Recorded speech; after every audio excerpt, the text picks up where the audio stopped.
নির্বাচনে যা ফলাফল একেবারে ম্যাজিক ফিগার করছে বিজেপি, একেবারে 200 পার করে গিয়েছে বিজেপি এই মুহূর্তে। রাজ্যে 26 বিধানসভা নির্বাচনে বাজিমাত বিজেপির।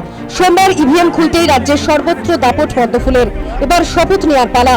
কে হবেন নতুন বিজেপির মুখ্যমন্ত্রী? নতুন সরকার শপথ নেবে কবে? এ নিয়ে শুরু হয়েছে জোর জল্পনা।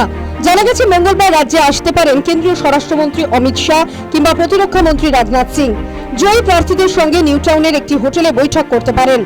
নতুন মুখ্যমন্ত্রী কে, এই বৈঠকের সিদ্ধান্ত হতে পারে জানা গেছে। বিজেপি বাঙালি বিরোধী। এবারের বিধানসভা ভোটে রব তুলেছিল তৃণমূল। অভিযোগ যে সত্য নয় তা নিয়ে নতুন ভাবনা গেরুয়া শিবিরে। বাঙালি অস্মিতার শান্তিতে তৈরি তারা। জানা গেছে 25শে বৈশাখ আগামী 9 মে অর্থাৎ রবীন্দ্র জয়ন্তীর দিনে শপথ নিতে পারেন মুখ্যমন্ত্রী সহ মন্ত্রিসভার সদস্যরা। তবে শপথের আগে পরিষদীয় দলের বৈঠকে নতুন নেতা নির্বাচন করা হবে।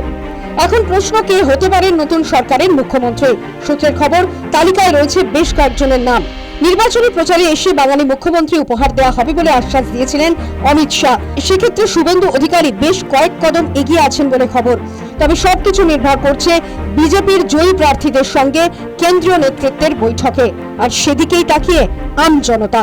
আগামীকাল যে পরিষদীয় দলের বৈঠক হবে, সেই পরিষদীয় দলের বৈঠক থেকে পরিষদীয় দলের নেতা ঠিক করা হবে। তারপরেই পরবর্তী রাজ্যের মুখ্যমন্ত্রীকে, সেই বিষয় কিন্তু ঠিক করবে বিজেপি।